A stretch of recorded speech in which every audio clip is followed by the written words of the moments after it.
El olor a tierra mojada subía con la brisa fría de la noche, un perfume ancestral que Kino conocía tan bien como el propio latido de su corazón cansado. Era una fragancia de vida y muerte, de ciclos que se completan bajo la mirada indiferente de un cielo cargado de estrellas. Hacía años que Joaquín Silva, a quien todos llamaban Kino, solo encontraba compañía en ese silencio vasto y en la melancolía de sus propios recuerdos. La hacienda La Esperanza, o lo que quedaba de ella, era su fortaleza y su prisión, un recordatorio constante de lo que se fue y de lo que jamás volvería. En 1958, en lo profundo del interior de la provincia, la vida tenía un ritmo propio, dictado por el sol y la lluvia, por el canto del gallo al amanecer y por el croar de las ranas a la orilla del río por la noche. Las noticias llegaban de lejos, distorsionadas, traídas por arrieros o raros viajeros, y el mundo parecía girar en torno a las cosechas, el ganado, la salud y una fe inquebrantable. Kino era un hacendado a la antigua, hombre de manos callosas y habla pausada, cuyos ojos cargaban el paisaje agreste del campo y la dureza de quien ya ha visto demasiado. Su casa, un caserón antiguo de adobe y tejas de barro, respiraba historia y abandono. Las paredes, antes alegremente pintadas por Rosa, ahora mostraban la pátina del tiempo y la negligencia, con grietas finas como arrugas en la piel. Los muebles polvorientos, las fotografías amarillentas en la cómoda de la sala, cada objeto era un espectro del tiempo, un eco de la vida que un día pulsó allí con vigor. La voz de Rosa, la risa cristalina que resonaba por las habitaciones, había sido sustituida por el silbido del viento en las rendijas y por el crepitar de la leña en el fogón que él raramente encendía para sus cenas solitarias. El sonido más fuerte que se oía en gran parte de la noche era el grillo nocturno, el ulular distante de una lechuza o el ladrido de su fiel perro guardián, Pompón, que era su única compañía viva y ruidosa. La luz temblorosa de la lámpara de queroseno que él cargaba en sus rondas nocturnas era la única llama en medio de una oscuridad que parecía tragárselo todo, una pequeña isla de luz en un mar de tinieblas. Era en esas rondas donde sentía la vastedad de su soledad, el peso de la responsabilidad de mantener la hacienda en pie, herencia de sus padres, ahora solo suya para proteger. Antes de que nos sumerjamos en esta historia de un hombre roto y las sorpresas que la vida aún le reservaba, quiero pedirte un pequeño favor, de esos que calientan el corazón. Si te está gustando lo que escuchas, no olvides hacer clic en el botón rojo de suscribirse aquí abajo. Es gratis y ayuda mucho a que nuestro trabajo continúe contando estas historias que vienen del alma de nuestra tierra. Y ya que estamos conversando, cuéntame en los comentarios, ¿desde qué ciudad nos estás escuchando? Me encantaría saber hasta dónde viaja nuestra historia. La soledad de Kino no era una elección, era una cicatriz profunda que marcaba cada fibra de su ser. Hacía casi 10 años desde que Rosa, su esposa, la mujer que trajo color, melodía y una risa contagiosa a cada rincón de la hacienda La Esperanza, había partido. Rosa era una fuerza de la naturaleza, una mujer de la costa con un carácter inquebrantable, que había llegado al interior con la promesa de un nuevo hogar y el sueño de construir una familia. Ella transformó no solo la vida de Kino, sino la propia hacienda, trayendo flores para el porche, especias para la cocina y una alegría que disipaba cualquier nube de preocupación. Soñaban con hijos, con una prole que correría libre por los campos, que heredaría la tierra y las historias. La partida de Rosa no fue gradual, como el declive de una planta en invierno, sino un golpe súbito, un rayo en cielo azul que deshizo todo, desmantelando la propia estructura de su existencia. Ella estaba en el 7º mes de gestación de su primer hijo, el niño tan soñado, la semilla que Kino veía brotar en el suelo fértil de su amor, un varón al que ya llamaban mentalmente Kinito. Aquel día de verano, abrasador e implacable, comenzó con el olor a café recién colado y la risa de Rosa mientras observaba a los pollitos recién nacidos en el patio, protegidos bajo el ala de la gallina madre. Ella planeaba el ajuar, hablaba con brillo en los ojos sobre el futuro, sobre la huerta que plantaría para las papillas del bebé. La vida parecía una melodía dulce e interminable. Terminó, sin embargo, con la casa enmudecida, la habitación de ella vacía y un silencio tan pesado que parecía comprimir el aire, robando el aliento de todos. Una fiebre implacable, de esas que en el campo llamaban la fiebre mala, una enfermedad que los pocos médicos del pueblo más cercano, a un día de cabalgata por caminos intransitables, apenas sabían nombrar, barrió a Rosa de sus brazos en menos de una semana. Los escalofríos eran seguidos por olas de calor abrasador. La piel, antes suave y rosada, se tornó febril, pálida y a veces con manchas que asustaban. Quino recordaba sus delirios, las palabras inconexas sobre campos de flores y ángeles que la llamaban. Él intentó de todo: rezos fervorosos, curanderas del poblado vecino que venían con sus ungüentos de hierbas y remedios antiguos, pero la vida de Rosa y del bebé ya estaba siendo reclamada por algo que parecía mayor que la propia fe, mayor que cualquier esfuerzo humano. Recordaba sostener la mano fría de Rosa, que antes lo abrazaba con tanto cariño. El último suspiro que escapó de sus labios como un último hilo de humo, y el silencio que siguió, un vacío que ni siquiera el llanto de los familiares y vecinos podía llenar. La sensación de impotencia lo aplastaba. Enterrar a Rosa y al pequeño ser, que ni llegó a ver la luz del día, en un ataúd minúsculo al lado de la madre, fue como enterrar parte de sí mismo, un pedazo de su alma, un futuro que nunca existiría. En aquellos primeros meses tras la tragedia, la hacienda La Esperanza parecía haber perdido su propia alma. La energía que Rosa irradiaba se había desvanecido, dejando solo un eco vacío. El canto de los pájaros sonaba como un lamento. El viento silbaba canciones tristes por las rendijas de las ventanas, que hasta el sol parecía más débil. Quino se vio ahogado en una angustia tan profunda que apenas lograba levantarse de la cama. El dolor era un peso físico, sofocante, que le impedía respirar, pensar, vivir. Los pocos peones que aún quedaban, fieles y comprensivos, intentaban mantener las cosas funcionando, ordeñando las vacas, cuidando lo mínimo esencial, pero la ausencia del patrón, antes tan vigoroso y presente en cada detalle de la faena, era palpable. Él bebía para olvidar, para anestesiar la herida abierta en su alma, intentando ahogar los recuerdos en tragos amargos de aguardiente. Las plantaciones se marchitaron por falta de cuidado, el ganado enflaqueció, y la hacienda, que un día fue el orgullo de la familia Silva y símbolo de prosperidad en la región, comenzó a decaer rápidamente. Las deudas se acumulaban, los vecinos miraban con lástima, con miradas cargadas de juicio y compasión mezclados, y el chisme corría de boca en boca. Quino se perdió en el aguardiente, pobre hombre. La muerte de Rosa y del niño acabó con él. Qué tristeza ver a la hacienda La Esperanza venirse abajo así. La injusticia de todo parecía aplastarlo. La vida que había construido, el amor que tenía, todo fue arrancado sin aviso, sin piedad. Hubo un momento, en una madrugada lluviosa y fría, en que Quino se vio al borde del abismo, un punto de no retorno. Sentado en el porche, con una botella vacía al lado y el corazón pesado de desesperación, consideró la rendición completa. La vida parecía no tener más sentido. Los días eran indistinguibles y la oscuridad era su única compañera. La imagen de Rosa, sonriendo antes de que la vida se la llevara, vino a su mente con una claridad dolorosa. Ella siempre creyó en él, en su fuerza, en su capacidad de superar cualquier adversidad. Ella lo veía como un hombre de fibra, un pilar.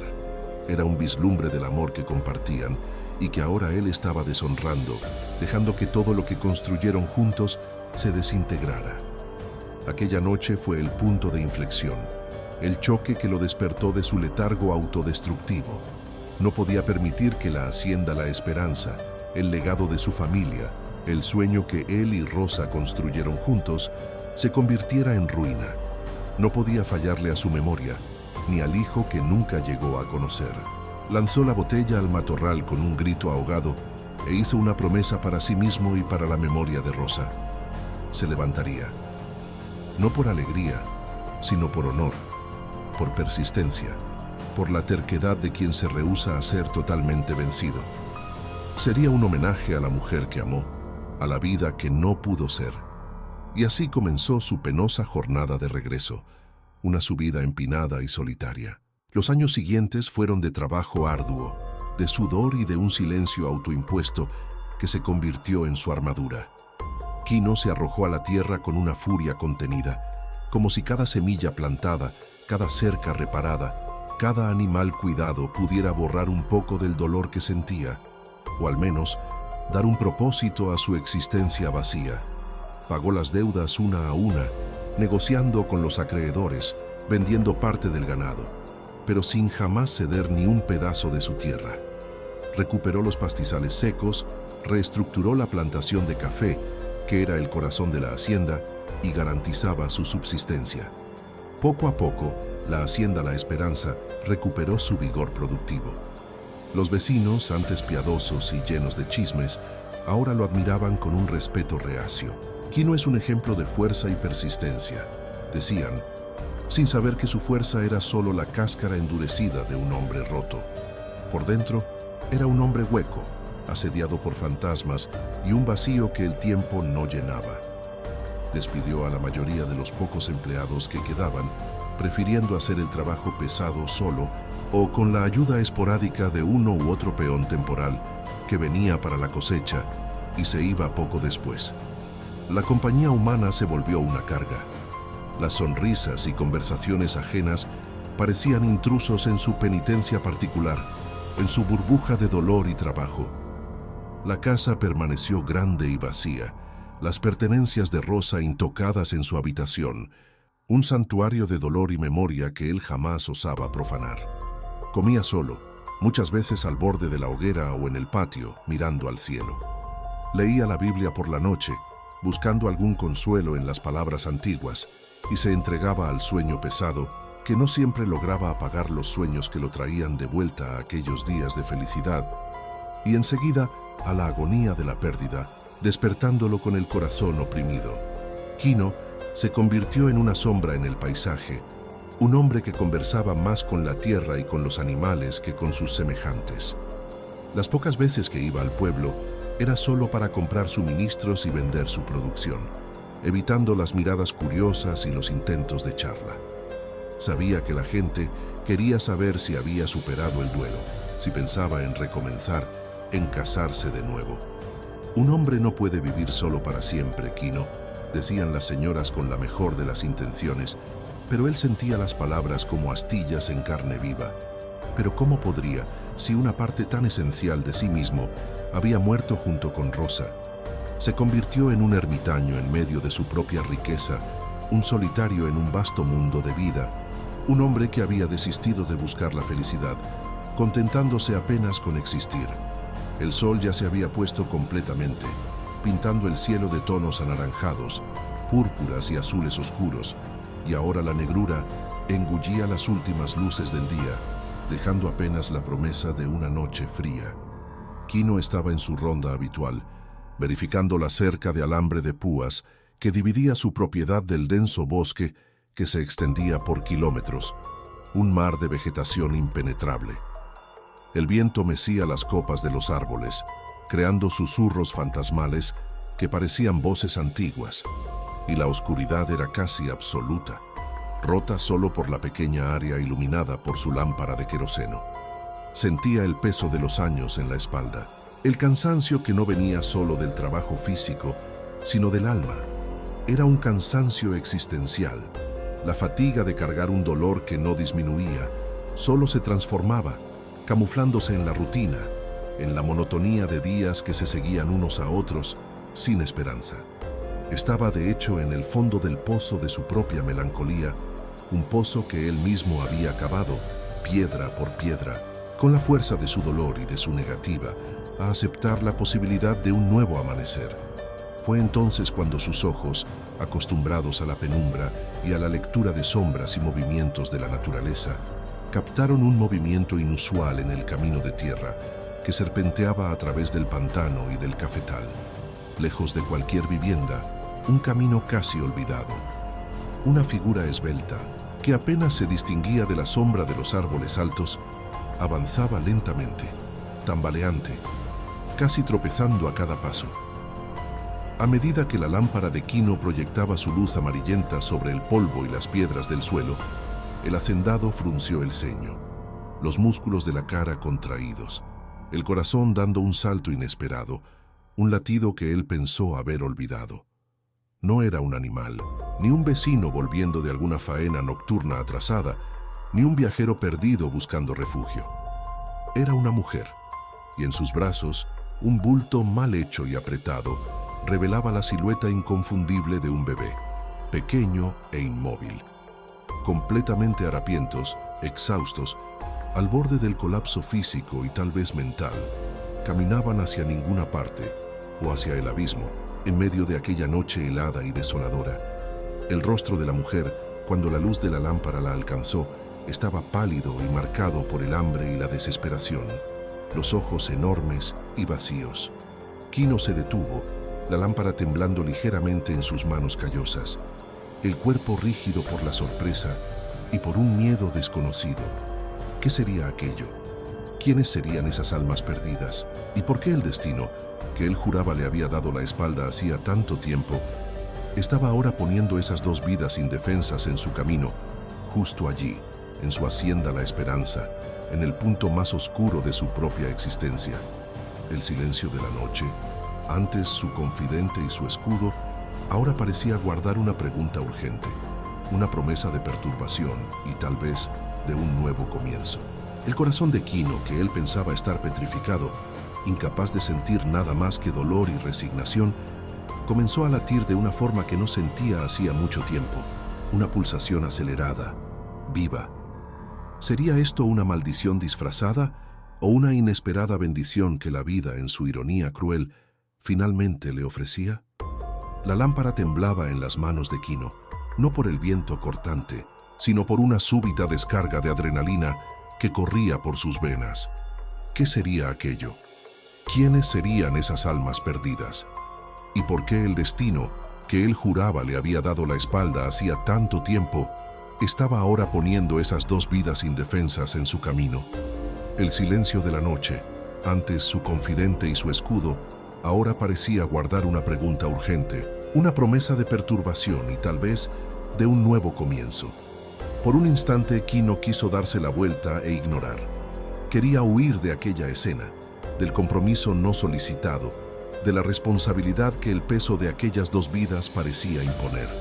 Su primer instinto, el instinto forjado por años de dolor y aislamiento, era de protección a su burbuja, a su rutina solitaria, a su paz o a su ausencia de turbulencia.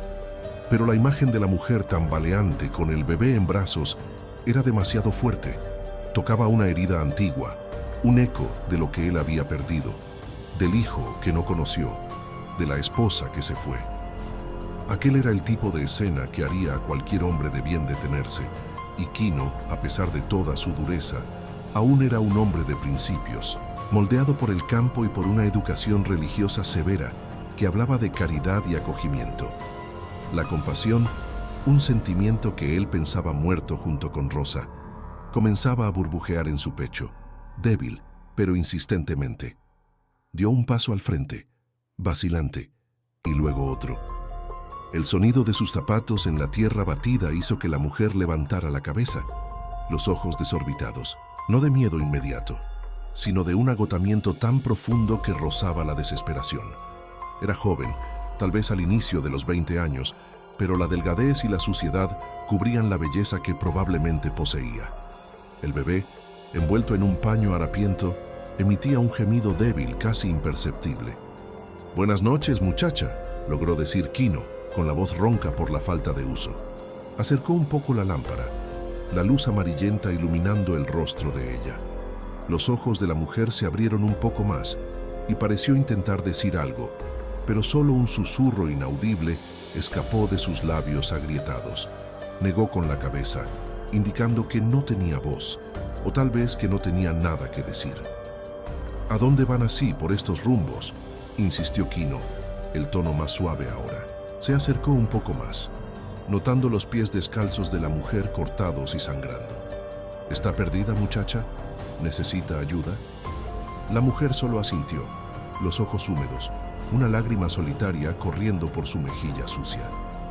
Apretó al bebé contra el pecho, como si el mundo fuese a arrancárselo en cualquier instante. Un instinto paternal, hace mucho adormecido, despertó en Kino.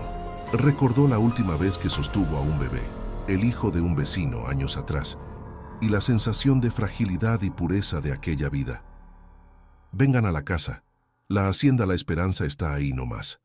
No pueden quedarse por aquí, es peligroso, dijo él, dándose ya la vuelta e indicando el camino con la cabeza. La decisión estaba tomada, la barrera del aislamiento rota. La resistencia inicial había cedido a la innegable necesidad humana. La mujer vaciló por un momento, mirando a Kino con desconfianza, pero el cansancio y la situación desesperada la vencieron. Dio un paso, se tambaleó y Kino, por un reflejo rápido, extendió la mano para sostenerla. Su toque fue breve, pero suficiente para que ella sintiera la firmeza y tal vez la intención de auxilio. Ella aceptó la ayuda silenciosamente y juntos, en un ritmo lento y penoso, comenzaron a caminar hacia la luz tenue de la hacienda que apenas se veía a la distancia. Pompón, el perro de Kino, que había ladrado furiosamente al sentir la presencia de los extraños, ahora olfateaba a los nuevos visitantes con curiosidad, sin mostrar hostilidad, como si también comprendiera la fragilidad de la situación. Al llegar a la casa, Kino encendió más lámparas, iluminando la sala con una luz cálida y temblorosa. El contraste entre la oscuridad de la noche y el acogimiento rudimentario de la casa era palpable. Indicó una silla de madera y la mujer, con un suspiro de alivio, se sentó, aún abrazando al bebé. Sus ojos vagaban por el ambiente, pareciendo absorber cada detalle, como si estuviera despertando de una larga pesadilla. «Me llamo Joaquín, pero puede decirme Kino», dijo él, mientras encendía el fuego en la estufa de leña. «Voy a hacer un café bien fuerte para usted y a calentar un poco de leche para el pequeñito. Y tenemos que curar esos pies, están hambrientos, ¿verdad?» Ella asintió nuevamente, y esta vez un hilo de voz escapó. «Sí, gracias. Yo soy María». Era un susurro, mal audible, pero era la primera vez que ella hablaba, la primera vez que daba un nombre a su presencia allí. Kino no hizo más preguntas. El hambre y el frío eran prioridades. Mientras María observaba, aún con los ojos abiertos de cansancio y desconfianza, él tomó un cazo de hierro, puso agua a hervir y después tomó el café molido al momento. El aroma fuerte y reconfortante esparciéndose por la casa. Mientras el café colaba, calentó leche fresca en una taza para el bebé y fue a buscar un paño limpio y un poco de alcohol para limpiar las heridas de los pies de María. María, con la poca fuerza que le quedaba, comenzó a mecer al bebé en brazos, una canción de cuna sin sonido, solo un ritmo suave. El pequeño, que ella reveló llamarse Juan, estaba pálido y frío, pero parecía dormir profundamente, exhausto. Era un bebé de pocos meses, menudo y frágil. Kino se acercó, ofreciéndole la taza de leche tibia. María, con las manos temblorosas, tomó la taza y con cuidado comenzó a dar la leche a su hijo. A cada sorbo, un color débil parecía retornar al rostro pálido de Juan. Kino observaba la escena, una mezcla de dolor y algo que parecía esperanza formándose en su pecho. Sintió una punzada en el corazón al ver la fragilidad de aquella vida, tan semejante a su propio hijo que nunca llegó a respirar. Después de que Juan bebió y se durmió nuevamente, más caliente y menos inquieto, Kino insistió para que María comiera. Preparó unas gachas de maíz con carne seca que tenía guardada. Una comida simple, pero nutritiva. María comió con avidez, devorando cada cucharada como si no comiera hace días. Entre un bocado y otro, miraba a Kino, una gratitud silenciosa en sus ojos, pero aún había un velo de misterio y aprensión. «Puede quedarse aquí el tiempo que necesite, María», dijo Kino finalmente, después de que ella terminó de comer. «Tengo un cuarto vacío. Puede descansar tranquila. Mañana conversamos con más calma». La llevó a uno de los cuartos de huéspedes, arreglado con sábanas limpias, aunque un poco polvoriento. Era un cuarto simple, con una cama de hierro, un armario y una pequeña ventana que daba al patio. María acostó al bebé en la cama y después de que Quino saliera, se derrumbó en lágrimas silenciosas, el cuerpo exhausto finalmente cediendo al alivio. Cerró la puerta y el sonido del cerrojo reverberó en la casa, una señal de que, por primera vez en mucho tiempo, María y Juan estaban seguros. Quino, solo en la sala, encendió un cigarrillo de hoja y se sentó en la mecedora.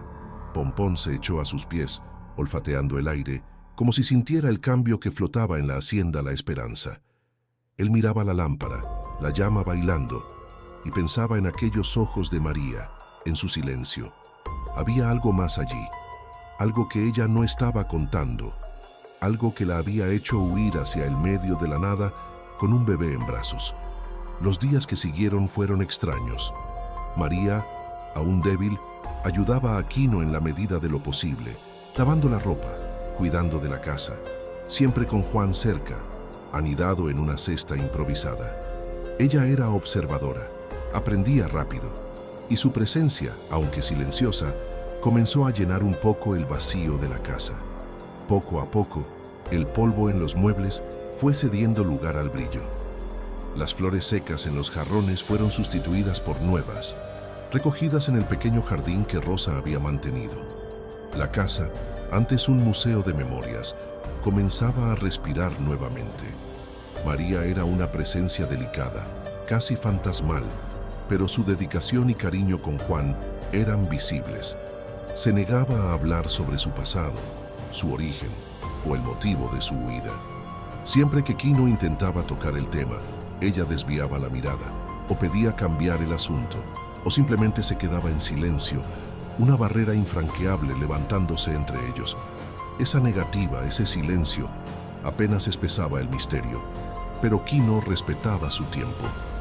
Veía el dolor en sus ojos y sentía que, para que ella hubiera llegado a ese punto de desesperación, la historia detrás debía ser terrible. La presencia de María y Juan no pasó desapercibida en el poblado vecino. Las noticias en el interior viajaban más rápido que cualquier caballo o tren. Comenzaron los cuchicheos, las miradas de curiosidad y juicio. Quino se consiguió una mujer, miren nomás, y con un hijo en brazos, decían las comadres en la feria, con ojos maliciosos. ¿Quién será esa forastera? ¿Qué muchacha decente estaría vagando por el camino con un bebé? El juicio de la sociedad de la época era despiadado. Una mujer sola, con un hijo ilegítimo, o así presumían, sin un hombre para sustentarla, era vista con desconfianza, casi como una paria. Los valores morales eran rígidos y cualquier desvío de la norma era motivo para la exclusión. Los comentarios, aunque no llegaban directamente a los oídos de Quino, él los sentía en el aire, en las miradas que se desviaban, en las conversaciones que cesaban abruptamente cuando él se acercaba. Un día, doña Zulmira, la vecina más chismosa y caritativa del pueblo, apareció en la hacienda La Esperanza con una cesta de panes de queso. Venía con el pretexto de visitar, pero Quino sabía que la verdadera intención era investigar. María, que estaba tendiendo ropa, se encogió al ver a la mujer mayor acercarse. «Buenas tardes, Quino. Veo que la casa está más animada», dijo doña Zulmira con una sonrisa forzada, los ojos escudriñando a María de arriba a abajo. «¿Quién es esa muchacha, hijo mío? Nunca la vi por aquí». Quino, con la paciencia que la edad y la vida le enseñaron, respondió: «Esa es María, doña Zulmira. Ella y el niño Juan se perdieron en el camino y yo los acogí. Estaban pasando necesidad». «Ah, sí, se perdieron», murmuró doña Zulmira, el tono cargado de insinuación. Se volvió hacia María. «¿Y de dónde viene la señorita? ¿Tiene familia por aquí?» María, que hasta entonces estaba en silencio, levantó los ojos y con una voz baja pero firme dijo: «No, señora, no tengo familia por aquí». Doña Zulmira intentó extraer más información, pero María fue evasiva, respondiendo apenas lo estrictamente necesario.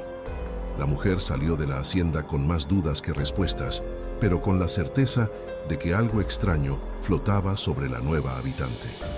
El chisme ganó alas, y pronto todos estaban convencidos de que María era una mujer de la vida, que tenía un pasado sombrío y que Quino, en su soledad, había sido engañado o seducido. A Quino no le importaba. Él había encontrado un propósito, un motivo para salir de la cama cada mañana que no fuera solo la rutina vacía. Juan, el bebé, era un rayo de sol en su vida. El sonido de la risa del niño, los pequeños movimientos de sus manitas, el calor de su cuerpo cuando Quino lo cargaba, despertaron en él un amor que pensó que nunca más sentiría. Ver a María cuidar de Juan, la dedicación y el cariño, era un bálsamo para su alma. Él se veía en ellos, la fragilidad, la lucha, la necesidad de un lugar para llamar hogar. Y la hacienda La Esperanza, que por tanto tiempo fue el refugio de su dolor, estaba lentamente convirtiéndose en un refugio para otros. Si estás sintiendo el corazón apretado con esta historia de superación y las injusticias que María está viviendo, no olvides dejar un like en este video. Tu me gusta es un cariño para nosotros y nos muestra que estamos en el camino correcto, contando historias que tocan. Y dime ahí en los comentarios, ¿tú lograrías vivir en esa época con tantos juicios y dificultades? Quiero saber tu opinión. Los meses pasaron y la hacienda La Esperanza comenzó a florecer de una forma diferente. Juan crecía, gordito y risueño, aprendiendo a gatear y a decir sus primeras sílabas, muchas de ellas dirigidas a Quino, a quien parecía ver como una figura paterna. María, aunque aún reticente sobre su pasado, se había convertido en una presencia indispensable en la casa. Cocinaba, cuidaba de la huerta y su trabajo era impecable, realizado con una gratitud silenciosa que Quino respetaba. Él se sorprendía observándola, notando la fuerza en sus ojos, la resiliencia en su cuerpo delgado y la ternura con la que miraba a su hijo. El silencio entre ellos no era más de extrañeza, sino de complicidad, de entendimiento mutuo. Una tarde, mientras Quino reparaba una cerca cerca del bosque, oyó el ladrido frenético de Pompón. El perro raramente ladraba de aquella forma, solo cuando sentía una amenaza real. Quino se armó con un palo y fue a verificar. Pompón estaba al borde del camino, ladrando a una carreta polvorienta que se acercaba lentamente, tirada por un caballo cansado. En ella, dos hombres robustos y de aspecto sombrío estaban sentados. Uno de ellos era grande, con una cicatriz en el rostro, y el otro, más delgado, tenía una mirada astuta. No eran arrieros comunes, ni vecinos. La forma como se movían, la vestimenta gastada y la mirada fría que lanzaban alrededor denunciaban una intención menos pacífica. Quino sintió un escalofrío en la espina dorsal.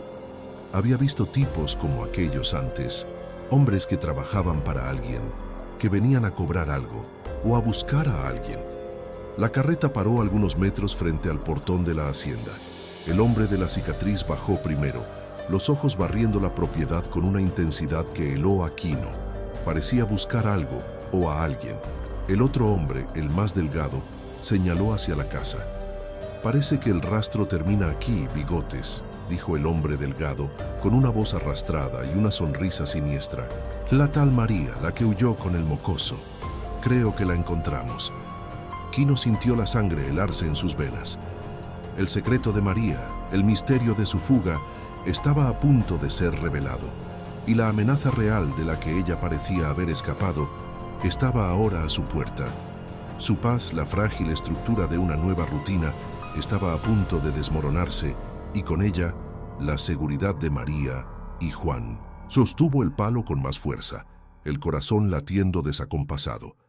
No sabía quiénes eran aquellos hombres, ni lo que querían, pero sabía que no los dejaría entrar. La hacienda, La Esperanza, el lugar que él había reconstruido con tanto sufrimiento, sería ahora el escenario de un nuevo conflicto, una batalla por la vida y por la libertad. El aire se puso pesado, cargado de una tensión que Quino sintió en cada fibra de su cuerpo. Las palabras del hombre delgado, la tal María, la que huyó con el mocoso, creo que la encontramos, resonaron en su mente, confirmando sus peores temores. María estaba siendo cazada, y el peligro del que intentaba escapar estaba ahora frente a él. Pompón, sintiendo la amenaza inminente, gruñía furiosamente, el pelo erizado, poniéndose entre Quino y los extraños.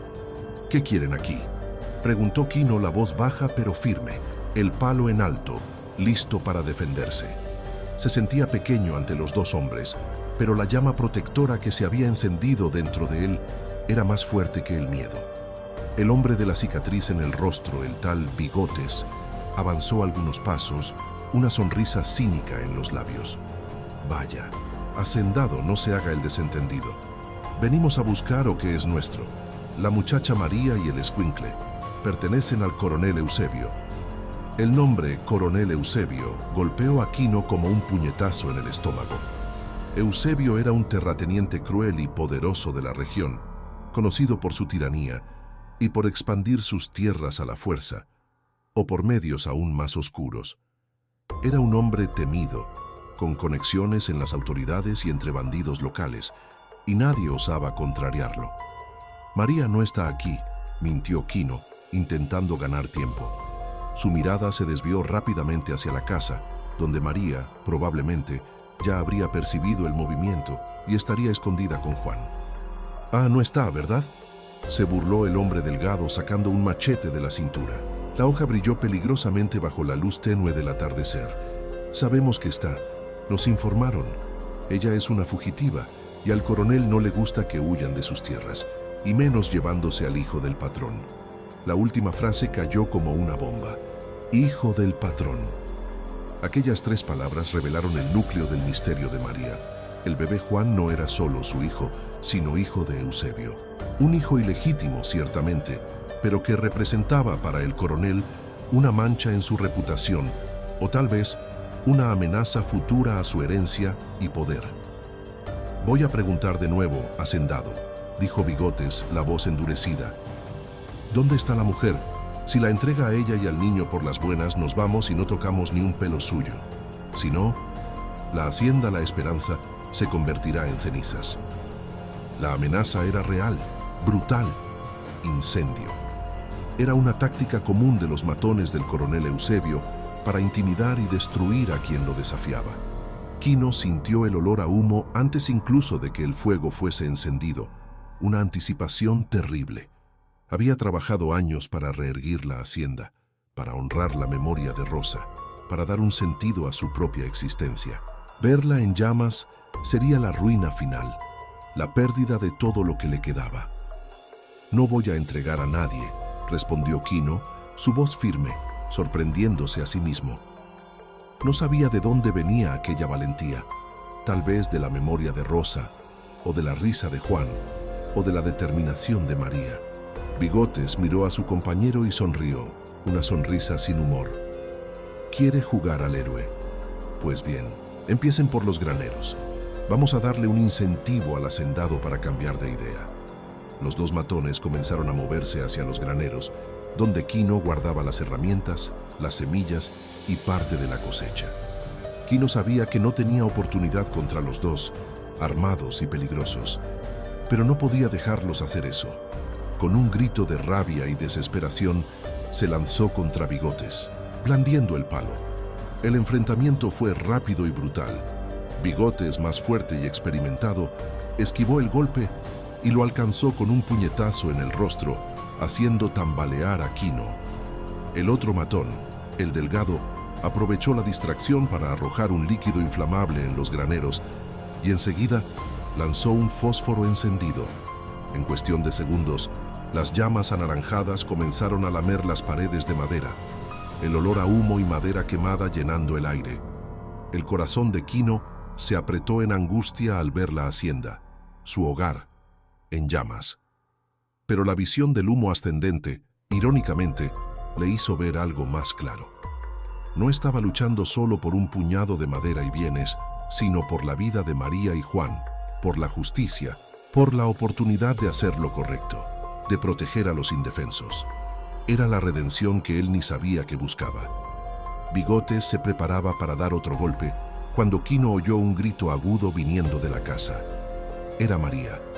Ella había visto el fuego. Sosteniendo a Juan en brazos, apareció en el porche, los ojos desorbitados de terror.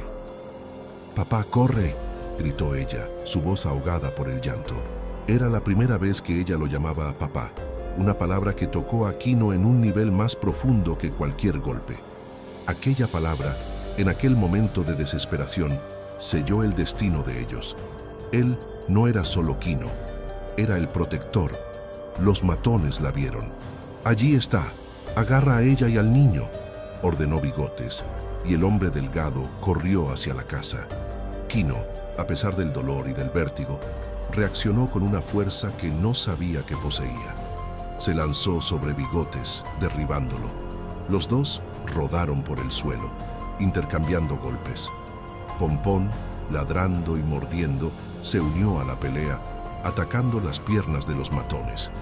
Quino logró tomar una piedra del suelo y golpeó la cabeza de Bigotes, que cayó inconsciente. Mientras tanto, el hombre delgado ya estaba en el porche, intentando agarrar a María. María luchaba con él, protegiendo a Juan con su propio cuerpo. Con una agilidad sorprendente, logró patear la pierna del matón, que se tambaleó. Ella se volvió hacia Quino, que se levantaba y gritó: «¡Mataron a mi hermano! Y me querían obligar a casarme con el coronel para que él tomara a su hijo. Juan es hijo del coronel Eusebio, sí, pero yo nunca voy a entregarlo». La revelación vino en medio del caos, un grito de dolor y verdad. Juan era hijo de Eusebio, pero María no era su esposa, ni amante consentida. Ella era una víctima, forzada, coaccionada, y el matrimonio era solo una treta para que el coronel pudiera apoderarse del niño, tal vez para legitimarlo de alguna forma y fortalecer su poder, o para simplemente tenerlo bajo su dominio. El hermano de María había sido asesinado por intentar protegerla. Aquella era la injusticia que la hacía huir, el terror que la callaba. El coronel Eusebio no era solo un terrateniente, era un monstruo. «María, llévate a Juan y corre. Por el bosque, ve hacia el lado del río. Hay una canoa vieja por allá. Voy a intentar alcanzarlos», gritó Quino, recomponiéndose y corriendo para ayudar a María. El hombre delgado, aturdido, vio a Quino acercarse y sacó una pistola oxidada. Apuntó hacia María. «No vas a ningún lado, vagabunda». En aquel instante crítico, Quino no pensó. Se lanzó frente a María, recibiendo el tiro en el hombro. El dolor fue atroz, pero la adrenalina le impedía caer. Se tambaleó, pero no cedió. María gritó de horror al verlo herido. «¡Corre, María!», gruñó él, la voz débil pero urgente. «¡Corre!». María, con Juan en brazos, vio la determinación en los ojos de Quino. Sabía que tenía que irse. Con una última mirada de dolor y gratitud, se dio la vuelta y corrió hacia el bosque oscuro, desapareciendo en la densa vegetación. El matón delgado, frustrado por haber errado el blanco y porque María hubiera escapado, intentó disparar a Quino nuevamente, pero Pompón, con una ferocidad sorprendente, saltó a la pierna del hombre, haciéndolo gritar de dolor y soltar el arma. Quino, con las últimas fuerzas, tomó la pistola del suelo y, con la mira borrosa por el dolor, disparó hacia arriba, llamando la atención. El tiro resonó por la noche, un sonido que, en el silencio del campo, viajaría por kilómetros. El ruido del disparo y el humo del incendio en los graneros pronto atrajeron la atención de los pocos vecinos más cercanos. Una carreta con 2 hombres, los hermanos Tavares, que vivían a algunas leguas de allí, surgió en el camino. Vieron el fuego, el humo y a los hombres en el suelo. Bigotes, que se había recuperado del golpe en la cabeza, vio a los vecinos acercándose y percibió que la situación se había complicado. El matón delgado, cojeando y sangrando, fue arrastrado por Bigotes hacia la carreta. «Esto aún no termina, hacendado. El coronel va a volver y va a ser peor». Con la amenaza final, los 2 matones huyeron en la carreta, desapareciendo en la oscuridad del camino. Los hermanos Tavares corrieron hacia Quino, que estaba pálido, la mano en el hombro herido, la sangre escurriendo entre los dedos. «Quino, ¿qué pasó aquí?», preguntó uno de ellos, los ojos abiertos de espanto. «El coronel Eusebio mandó hombres para llevarse a María y a su hijo», murmuró Quino, la voz fallando, cayendo de rodillas. prendieron fuego a los graneros, María y Juan. «Tú, están en el bosque. Necesito ir tras ellos». Los vecinos lo ayudaron a levantarse. «Primero usted necesita ayuda, Quino. Esa herida es seria», dijo el otro hermano preocupado. Mientras los vecinos cuidaban de la herida de Quino, que era profunda, pero no letal, e intentaban controlar el incendio en los graneros, la imagen de María corriendo hacia el bosque, con el pequeño Juan en brazos, acechaba a Quino. Ella estaba allá afuera, sola, huyendo nuevamente, con un bebé, y él estaba allí, herido, incapaz de seguirla inmediatamente. La revelación de María, el asesinato del hermano, el intento de coacción, todo encajaba como piezas de un rompecabezas macabro. La hacienda La Esperanza estaba en llamas, él estaba herido, y la mujer y el hijo que él se había comprometido a proteger estaban nuevamente en peligro. El día siguiente, amaneció con el paisaje grisáceo de humo y destrucción. Los graneros de la hacienda La Esperanza eran solo escombros humeantes. Quino, con el hombro vendado y dolorido, sentía un vacío angustiante. María y Juan no habían regresado. Él envió a los vecinos a buscar, pero el bosque era vasto y despiadado. La injusticia era aplastante. María, víctima de un hombre poderoso y cruel, forzada a huir con su bebé, ahora estaba nuevamente a merced de la naturaleza y de la persecución. Quino había hecho todo lo que podía, pero el futuro, tanto para él como para María y Juan, era más incierto que nunca.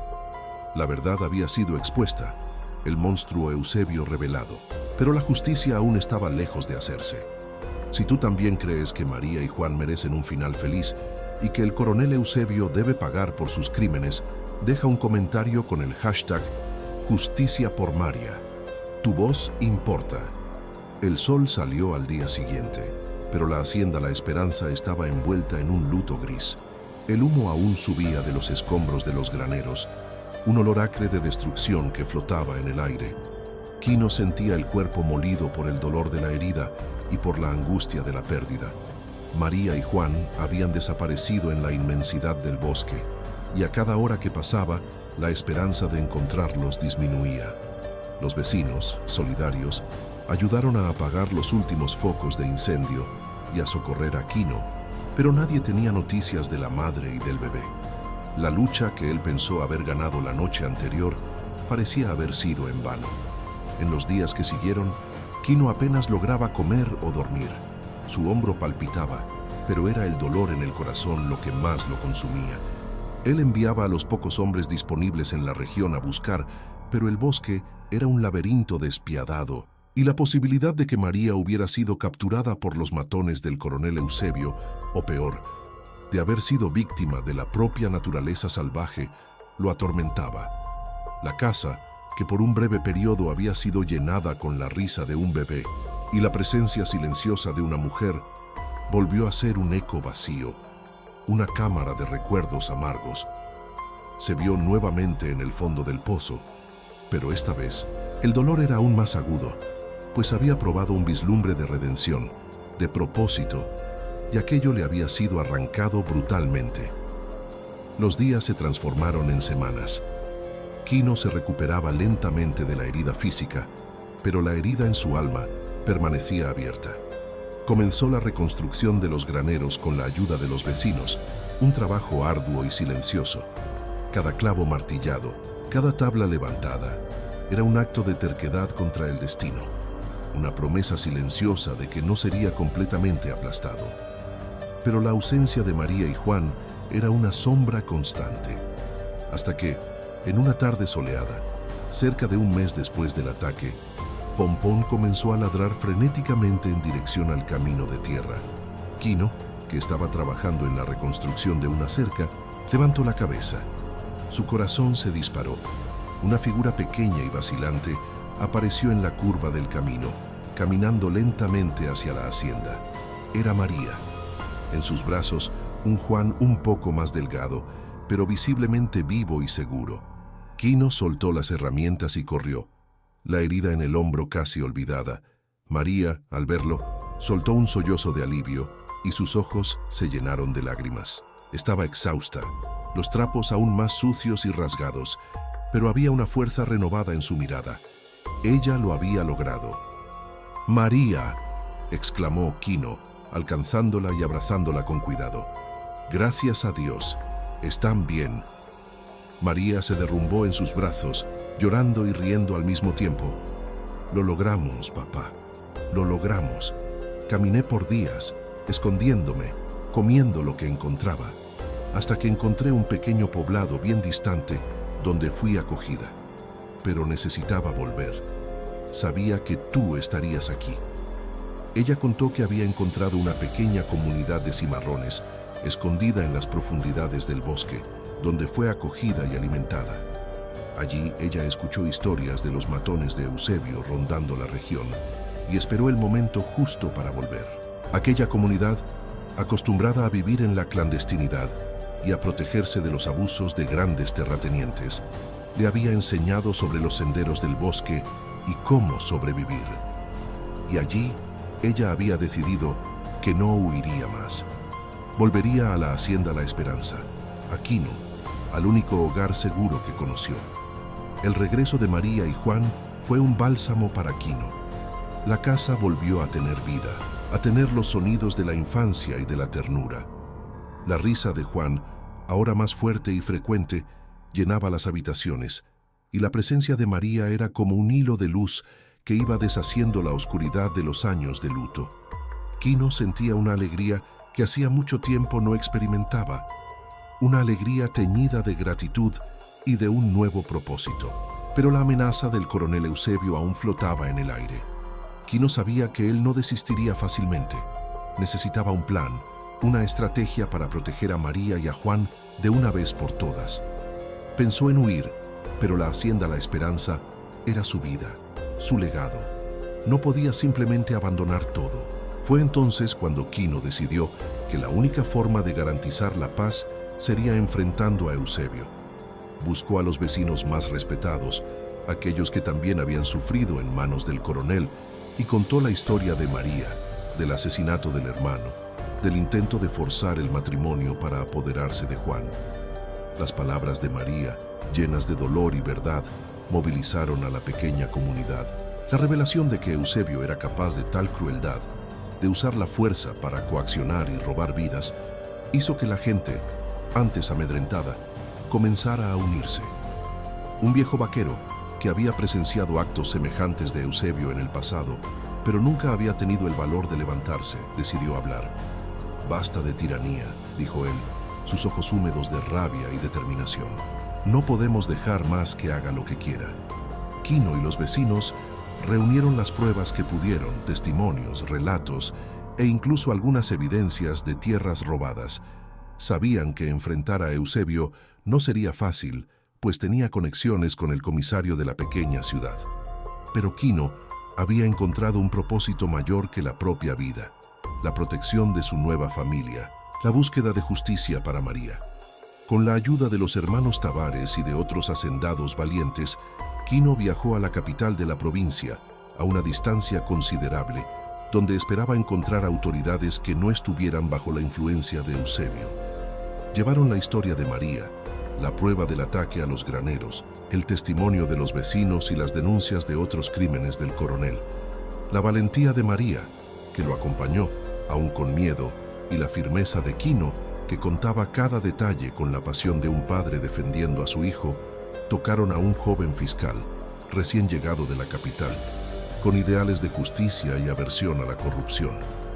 El fiscal, conmocionado con la brutalidad y el poder del coronel Eusebio, prometió investigar. Envió agentes encubiertos a la región, recogió más testimonios y finalmente, con una orden de prisión en mano, arrestó a Eusebio. La noticia se esparció como pólvora por la región, causando alivio e incredulidad. El coronel Eusebio, el intocable, estaba preso. La justicia, para sorpresa de muchos, había llegado. La hacienda. La esperanza floreció nuevamente. Los graneros fueron reconstruidos, más grandes y más fuertes, con la ayuda de todos. María, ahora libre del miedo, floreció. Sus ojos, antes llenos de aprensión, brillaban con una nueva luz. Ella y Quino trabajaron lado a lado, plantando, cosechando, cuidando del ganado. La casa se llenó de risas, de olor a comida fresca, de música que María tarareaba mientras trabajaba. Juan, el pequeño Juan, crecía rápido llamando a Quino papá y a María mamá. Quino, que había enterrado sus esperanzas de tener hijos, encontró en Juan al hijo que el destino le había robado. Y en María encontró no una sustituta para Rosa, sino una nueva compañera de vida, una socia fuerte y resiliente, con quien podía compartir la vida, las alegrías y los dolores. El amor no era el mismo de antes, pero era un amor maduro, construido en la complicidad, en el respeto y en la superación. Era un amor de familia, forjado en la adversidad. La vida en la hacienda, aunque aún simple, estaba restaurada. La injusticia había sido corregida y el futuro, antes incierto, ahora parecía prometedor. El simbolismo de renovación estaba en todas partes, en los nuevos brotes de café, en los becerros recién nacidos, en la casa que, a pesar de las cicatrices, estaba más fuerte que nunca. Quino se convirtió en un hombre diferente, más ligero, más feliz.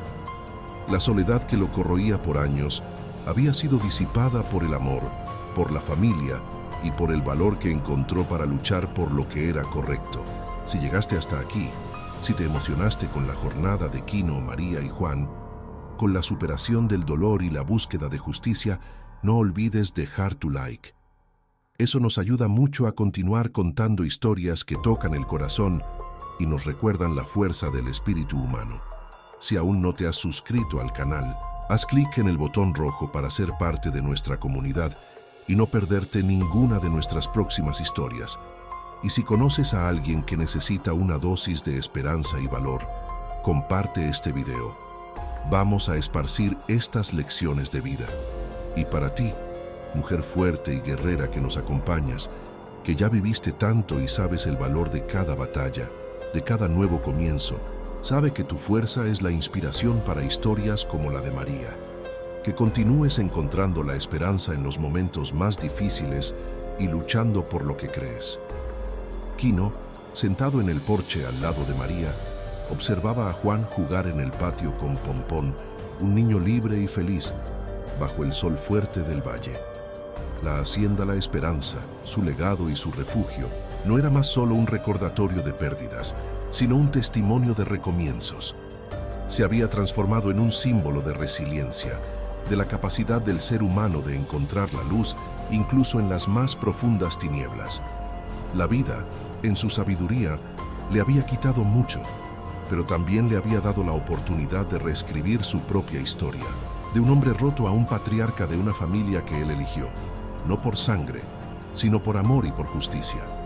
Y en aquel silencio de la tarde, Quino sabía que, aunque el dolor de Rosa jamás desaparecería completamente, había dado lugar a una nueva melodía, una canción de esperanza, que finalmente resonaba en los corazones de todos los que vivían en la hacienda La Esperanza. La jornada estaba completa y un nuevo y bello capítulo se abría.